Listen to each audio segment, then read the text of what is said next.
본문에 언급되어 있습니다. 에스라가 1절의 이야기를 듣고 어떤 태도를 취했는지 우리가 살펴보도록 하겠습니다. 한번 같이 읽어볼까요? 9장 1절 한번 듣겠습니다. 시작. 이러한 일들을 마친 다음에 지도자들이 나에게 와서 말하였다. 이스라엘 백성은 제사장이나 레위 사람들마저도 이방 백성과 관계를 끊지 않고 가나안 사람과 헷 사람과 브리스 사람과 여부스 사람과 암몬 사람과 모압 사람과 이집트 사람과 아모리 사람이 하는 역겨운 일을 따라서 합니다. 여기 보시면 에스라는 굉장히 훌륭한 지도자였던 것 같습니다. 특별히 영적으로 그는 굉장히 민감한 사람이었던 것 같습니다. 1절의 이야기를 듣고 특별히 지도자들이 와서 이야기를 했죠. 그 이야기를 진지하게 들었습니다. 그리고 그 내용이 어떠한 것인가를 잘 살펴보았습니다. 1절에 나오는 이방 민족의 목록은 여러분이 잘 아시는 여호수아서나 아니면 그 사사기라든가 이럴 때 나오는 어떤 그런 목록하고 좀 차이가 있습니다. 보통 가나안 족속들이거든요. 7족속이죠. 근데 그 족속뿐만 아니라 거기에 포함된 사람도 있죠. 암몬 사람과 모압 사람과 이집트 사람과 아모리 사람까지 다 들어갔습니다. 좀 더 포괄적이죠. 과거에는 가나안 족속, 여러분 아시는 여기도 나와 있지만 헷 사람과 브리스 사람과 여부수 사람과 이렇게 7족속이 나와야 되는데 여기는 암몬 사람, 모압 사람, 이집트 사람, 아모리 사람까지 조금 추가가 됐습니다. 성경 전체에서 하나님은 자기 백성을 세상과 분리하라고 말씀하십니다. 제가 며칠 전에도 말씀드렸지만 로마서 12장 같은 경우도 너희는 이 세대를 본받지 말라고 말씀하셨죠. 하나님의 백성은 그러니까 크리스천 하면 분리된 존재예요. 거룩함이라는 말도 분리됐다는 말이거든요. 세상과 분리됐다. 그러니까 세상과 분리됐다는 말은 세상과 전혀 접촉도 안 하고 살라 이 말이 아니라 하나님의 백성은 구별된 삶을 산다는 거죠. 그들과 동화되어 사는 것이 아니라 다른 삶을 사는 것입니다. 이거 굉장히 중요한 부분이죠. 근데 지금 그들이 세상과 동화된 모습을 지금 가지고 있는 것들을 지금 이야기하는 겁니다. 여기서 동화됐다는 것은 어떤 영역이 동화됐다는 것일까요? 하나님의 뜻에 불순종하게 만드는 윤리적, 문화적, 그리고 삶의 영역들이 전부 다 세상과 동화되어서 비슷하게 살아가고 있다는 것을 이야기합니다. 윤리적인 것이라고 하면 어떤 영역이 있을까요? 그러니까 도덕적인 영역, 윤리적 영역 같이 생각해 보면 이방의 사람들이 살아가는 그 당시에 사람들이 살아가는 삶의 방식과 양식이 그대로 이스라엘 백성들 안에 있었다는 것입니다. 성적인 영역, 대표적인 영역이겠죠. 굉장히 다양한 형태의 모습이 있기 때문에 문란한 성적 태도나 행동들 그리고 문화적으로도 하나님이 별로 기뻐하지 않는 어떤 문화적인 양식과 태도들 이런 것들이 그 이스라엘 백성들 안에 쉽게 지금 침투해 있다는 것을 알 수 있습니다. 특별히 구약 성경에서는요 외국인들과의 결혼도 이방인들과의 결혼도 특별히 금지하고 있었습니다. 그런데 참 신기하게도 이스라엘 백성들 안에는 그런 사람들이 참 많이 등장해요. 이방의 여인들과 결혼해서 아내를 맡는 경우가 있습니다. 그러니까 이방 여인하고 전혀 결혼하지 말라는 의미는 아니에요. 그러나 그것을 경계하셨던 이유가 있는 거죠. 특별히 솔로몬 같은 경우는 아내들이 1000명이나 되잖아요. 대부분 이방 여인들이 많습니다. 결국은 그 결과는 어떻게 됐습니까? 이스라엘이 남북 왕조로 나누게 되는 결정적 요인을 솔로몬이 주게 되죠. 또 다윗도 마찬가지입니다. 다윗도 이방 여인하고 결혼을 하게 됩니다. 또 그 어머니도 그렇죠. 그 어머니도 그렇고 올라가 보면 조상 누굽니까? 여러분이 여호수아서에 봤던 살몬이라든가 살몬의 그 아내가 되었던 사람이 여리고성의 라합이었잖아요. 그리고 우리가 최근에 봤던 룻기, 그래서 오벳의 그리고 아버지 그리고 다윗 그 물론 뭐 그 위에 또 있지만 올라가 보면 이제 다 어디요? 이방의 사람들이 그 크리스찬의 가문에 들어와 가지고 기독교의 가문이 돼서 결국은 아주 위대한 인물이었던 다윗조차도 이방의 피가 섞여 있는 사람이에요. 그러니까 이런 것 자체가 문제가 전혀 결혼에 할 수 없다는 말이 아니라 그들이 가지고 있던 문화와 삶의 방식이 들어오면 안 된다는 걸 계속 이야기하는 겁니다. 그래서 오히려 룻은 이스라엘 백성들보다 훨씬 더 믿음의 여인이라고 표현했잖아요.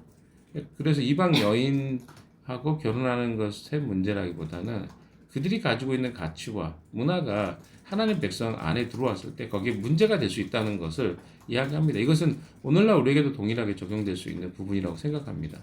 그리스도인인데 그렇지 않는 전혀 하나님에 대해서 두려워하지도 않고 또 하나님에 대해서 알고자 하지도 않는 사람과 함께 살게 됐을 때 나타나게 될 문제가 있다는 것을 이 본문을 봤을 때는 분명히 우리에게 상기시켜 주고 있는 것이죠. 자, 2절도 한번 같이 볼까요? 2절 시작. 이방 사람의 딸을 아내로 또는 며느리로 맞아들였으므로 주변의 여러 족속의 피가 집들을 삭혀갑니다. 지도자의 관리라는 오히려 이러한 일에 앞장을 섭니다. 이 이야기를 듣게 된 거예요. 어떤 일입니까? 여기 보면 이방 사람의 딸을 아내로 맞아들여서 며느리로 맞아들였거나 주변의 여러 족속의 피가 거룩한 핏줄에 섞여 거룩한 여기 보면 거룩한 핏줄에 섞였다고. 이 거룩한이라는 단어가 어떤 의미냐면 인종적인 어떤 편견을 갖고 하는 이야기가 아닙니다. 뭐 누구는 더 거룩하고 과거에 뭐 독일 사람들이 이야기했던 게르만 민족의 위대함 뭐 이런 차원의 이야기가 아니에요. 잘 생각하셔야 됩니다. 오해해 버릴 수 있죠. 이스라엘 백성들도 오해했어요. 자기 자신들이 선민의식이 굉장히 강했잖아요. 그러나 그 선민의식이라는 것도 무엇입니까? 하나님과 그의 백성 사이의 관계에 대한 이야기예요. 이걸 잊어버리고 그냥 단순히 이스라엘 민족이라는 것이 대단한 사람이냐 이렇게 한 다음에 이건 좀 다른 거죠. 영적인 부분에서 하나님과 그 백성과의 살아있는 관계를 이야기합니다. 이게 거룩한이라는 단어의 의미입니다. 거룩한 핏줄이라는 말은 그런 의미죠. 하나님이 이스라엘을 거룩한 나라로 선택하셨잖아요. 근데 그것은 그들이 핏줄이 특별했기 때문에 그들을 거룩한 민족으로 선택한 게 아니었어요. 그것은 하나님과의 관계의 영역에서 그들은 특별해야 했기 때문에 그렇습니다. 그래서 섞였다는 말은 굉장히 이스라엘 민족이 치명적이죠. 그냥 단순히 핏줄이 섞인 것만이 아닙니다. 그들을 하나님으로부터 관계하지 못하도록 하는 그런 삶의 방식이 그들에게 침투했다는 말로 이해했기 때문에 그렇습니다. 그래서 하나님은 관계적 영역에서 굉장히 순결성과 순수성을 우리에게 요구하십니다. 이 영역은 우리가 좀 기억해야 됩니다. 하나님은 굉장히 어디에 신경 쓰세요? 우리가 하나님과 관계를 어떻게 맺고 살아가는가에 관심을 갖고 계십니다. 우리가 세상과 동일한 어떤 가치와 생각을 갖고 있다면 굉장히 위험한 상태에 있다는 걸 여러분 아셔야 돼요. 왜? 하나님 우리를 그런 사람들로 부르지 않으셨습니다. 하나님과 관계 맺는 것을 특별하게 중요하게 여기는 사람들로 하나님은 우리를 부르셨다는 것이죠. 신약에도 예수님께서는요, 이런 그리스도인들이 믿지 않는 사람들과 결혼하지 말라고도 명령하시죠. 바울을 통해서. 오늘 이 시대 속에서 우리가 이런 하나님 믿는다는 굉장히 어려운 시대에 살고 있습니다. 우리도 조금만 누군가 건들면 뛰쳐나가고 싶은 그런 문화 아닙니까? 그게 더 매력적으로 보이고 신앙 공동체에 있는 것보다 신앙 공동체 밖에 있는 게 더 우리에게 편한 것 같은 그런 생각 속에 우리는 살고 있는 그런 시대에 우리는 살고 있습니다. 그래서 우리가 조금이라도 그 신앙적인 영역, 하나님과 관계 영역을 강조하게 되면 사람들이 주변에 있는 사람들부터 그런 교회 왜 다니냐 이렇게 이야기하는 것이 현실이 되어버렸습니다. 그러나 성경을 잘 보십시오. 구약의 에스라 시대도 그랬고 예수님 시대도 그렇고 하나님은 늘 우리에게 관계의 순수성을 요구하십니다. 근데 그렇게 관계의 순수성을 갖고 있지 않는 것은 그리스도인이라고 불리기 어렵습니다. 왜? 우리는 그리스도와 하나 된 자, 그리스도인이기 때문이겠습니다. 그리스도와 하나 되었는데 그 안에 자꾸 세상의 문화와 가치와 생각들이 들어와 있다고 한다면 그것이 어떻게 그리스도인이 될 수 있겠습니까? 3절도 읽어보겠습니다. 시작. 이 말을 들은 나는 너무나 기가 막혀서 속옷을 찢고 머리카락과 수염을 뜯으면서 주저한다. 자, 여기 보시면 에스라가 이렇게 했던 행동에 의미가 있습니다. 이것은 굉장히 놀라울 뿐만 아니라 깊은 애도의 표현입니다. 어떻게 한 거예요? 겉옷과 속옷을 찢었어요. 머리카락과 수염을 뜯으면서. 이것은 심각한 그들에게 재난이 닥쳤을 때 그리고 혹은 극도의 분노와 슬픔을 표현할 때 하는 표현입니다. 어떻게 보면 굴욕과 죽음의 징표로서 자기 자신이 옷을 겉옷과 속옷을 찢고 자기 수염과 머리카락까지 뜯을 정도로 이 고통을 지금 표현하고 있는 것이죠. 이것은 느헤미야도 비슷하게 했습니다. 나중에 느헤미야 13장 25절에 보시면 느헤미야는 범죄자들의 머리카락을 뽑았어요. 분노로 그걸 뽑아버립니다. 그런데 에스라는 어떻게 합니까? 자신의 머리카락을 뽑았습니다. 근데 여러분 그 장난할 게 아니라 굉장히 심각한 이야기예요. 이게 왜냐하면 그만큼 심각하게 말씀을 받은 거죠. 이렇게 하는 사람 별로 없어요. 어떤 상황을 봤을 때 이렇게까지 심각하게 왜 그랬을까를 좀 이따 생각해 보겠습니다. 4절도 한번 읽어볼까요? 시작. 그러나 이스라엘의 하나님이 하시는 말씀을 두려워하는 사람들, 내가 저녁 제사 때까지 넋을 입고 앉아 있는 동안에 그들은 포로로 잡혀갔다가 되돌아온 백성의 저지른 이렇게 큰 배신을 보고서 나에게로 모였다.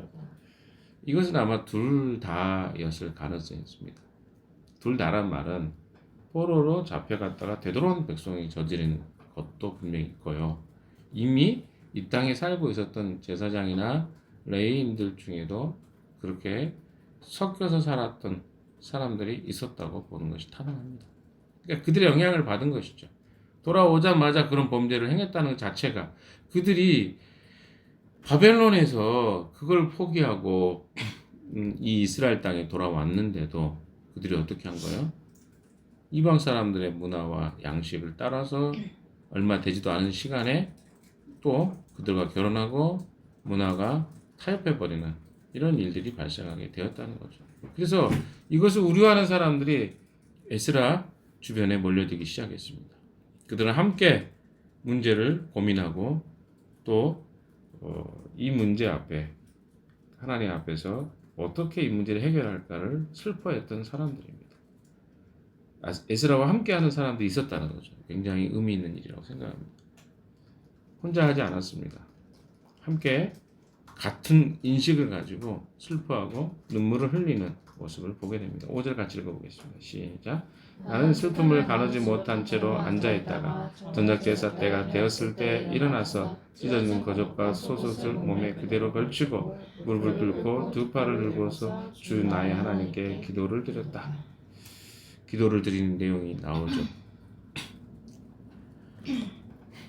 성경은요 특별하게 어떤 자세를 가지고 기도하라고 이야기하지는 않습니다. 예수님도 그렇게 무릎을 꿇어라 뭐 이런 이야기 하지 않습니다. 우리는 이제 한국은 오랜 기간 동안 무릎 꿇고 기도하는 것들이 익숙해 있죠. 우리 문화인 것 같습니다. 겸손을 표현할 때 무릎을 꿇는 게 우리 문화적 표현이죠. 근데 무릎 꿇어야 된다 꼭 그건 아닙니다. 근데 중요한 건 무엇입니까? 하나님 앞에서 어떤 겸허하고 겸손한 태도로 기도하고 있는지를 보여주기 위해서 지금 이 표현들이 나오고 있는 거죠. 에스라는요 끊임없이 하나님을 향해서 예배하고 고백하고 찬양하고 때로는 탄원도 하고 때로는 감사의 기도도 드리는 것들을 끊임없이 했습니다. 그래서 그가 인격적이신 하나님 앞에 그의 신뢰를 또 하나님의 백성으로서의 태도를 건강하게 가지고 있는 것을 보게 됩니다. 건강한 그러니까 성경의 그 신학적 태도를 가지고 있는 것을 보게 되죠. 우리가 문제가 생길 때 제가 주일날도 이야기했지만 우리 자신이 무엇을 믿고 있는지가 드러난다고 이야기했습니다.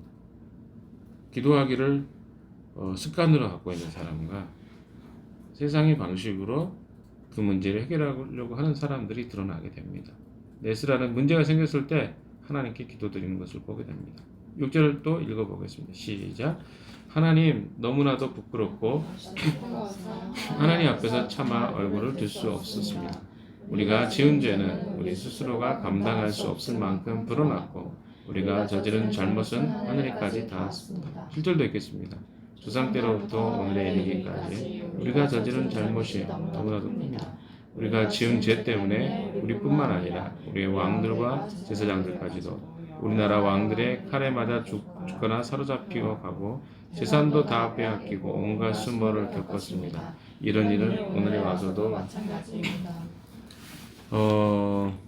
에스라의 고백 속에요 많은 이야기가 있습니다. 뭐 죄의 고백하고 있는 6절 7절에 표현이 되고 죄에 대한 하나님이 형벌을 주셨고 그리고 남은 자를 회복하시기인데 하나님께서 그 페르시아 왕을 사용하셨던 내용이라든가 또 죄의 문제를 고백하는 거라든가 하나님의 의를 인정한다든가 이런 것들이 다 담겨 있습니다. 에스라는 개인적으로 죄가 없었습니다. 자기가 잘못한 게 아니에요. 근데 이게 무슨 죄입니까? 공동체와 동일시해서 공동체의 잘못을 자기 잘못이라고 생각하고 있는 거예요. 굉장히 이게 어려운 이야기인데 기독교는요 공동체성을 가지고 있는 집단입니다. 공동체성이라는 것은 이스라엘의 백성들 중에 잘못한 것을 자기 자신의 잘못으로 이해한 거죠. 그래서 에스라는 바로 그 안에 있었던 잘못들을 자기 잘못으로 인식하고 심각하게 생각하고 지금 이 자리에서 무릎 꿇고 하나님께 기도하고 있는 것입니다. 우리는 때때로 누가 잘못하면 그것이 나와 상관없는 일로 생각합니다. 그런데 그렇지 않습니다. 한 공동체는요 함께 그 죄악과 잘못을 함께 느낍니다. 그것이 자기 자신의 죄로 인식하는 것이 합당하다고 성경은 이야기하고 있는 것이죠. 자, 에스라는요 바벨론에서 포로로 잡혀 있다가 이스라엘에 돌아왔습니다. 예루살렘이 돌아와서 이게 얼마 되지 않은 시점이에요. 근데 그 이유를 자기들이 포로로 잡혀갔던 이유를 명확하게 이해하고 있었습니다. 왜 그런 일들이 있었습니까? 그것은 바로 그들이 7절에 이야기하고 있는 것처럼 자기 죄 때문이라요. 우리 죄 때문에. 그래서 우리뿐만 아니라 우리의 왕들과 제사장들까지도 여러 나라 왕들의 칼에 맞아 죽었거나 이게 우상숭배 때문에 그런 거거든요. 그래서 이런 일들 때문에 자기들이 얼마나 심각한 잘못과 죄에 빠져서 고통을 겪었는지를 이야기하고 있습니다. 오늘은 7절까지만 좀 이야기를 하려고 하는데요. 좀 마무리를 좀 짓겠습니다. 내일 이제 15절까지 연속해서 이야기하겠습니다. 우리는 이 시대는요, 너무 죄에 대해서 관대한 것 같습니다. 우리 자신도 그렇고, 또 공동체도 그렇고, 죄가 너무 많아요. 그리고 우리도 알지 못하는 죄악들이 곳곳에 숨겨져 있는 것을 보게 됩니다. 좀 점검해 봐야 될 필요가 있죠. 어떤 점검이 필요합니까? 이 에스라 같은 의식이 필요합니다. 여기에 6절 7절에 이야기하는 것은 하나님 너무나도 부끄럽고 낯이 뜨거워서 하나님 앞에서 차마 얼굴을 들 수 없습니다. 우리가 지은 죄는, 그러니까 이스라엘 백성이 지었던 죄죠. 우리 스스로가 감당할 수 없을 만큼 불어났고, 이게 단순히 몇 사람의 일이 아니라 이것이 사실은 이스라엘 민족 전체에 번져갔었고, 그것 때문에 이 하나님 앞에 이 범죄가 하늘에까지 닿았게 되었습니다.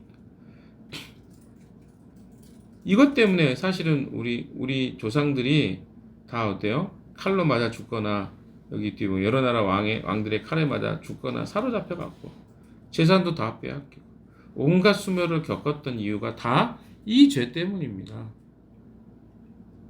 가벼울 수 없는 거죠. 웃을 수 없는 이야기죠. 왜 그렇습니까? 하나님과 관계 문제를 소홀히 함으로 하나님 말씀하신 것을 우습게 안 거죠. 근데 그 결과는 처참했습니다. 하나님과 관계 문제가 깨져버린 이스라엘 백성들은요, 포로로 잡혀갔습니다. 벌써 100여 년이 지났죠. 그 결과로 이스라엘 백성들은 처참한 상태에 처했습니다. 이걸 에스라가 기억한 거예요. 지금 이 이야기를 듣고 그걸 그냥 넘어갈 수가 없었던 겁니다. 그래서 지금 에스라가 하나님 앞에서 기도하면서 지금 기도하고 있는 것이죠. 사랑하는 여러분, 오늘 이 말씀을 들으면서 어떤 생각이 들었는지 궁금합니다. 이 말씀은요, 우리에게 많은 것들을 이야기해 줍니다. 우리 안에 너무나도 쉽게 간과해버리고, 특별히 하나님과 관계 안에서 아무렇지도 않게 내 안에 오랫동안 가지고 있는 죄의 습성들이 있습니까?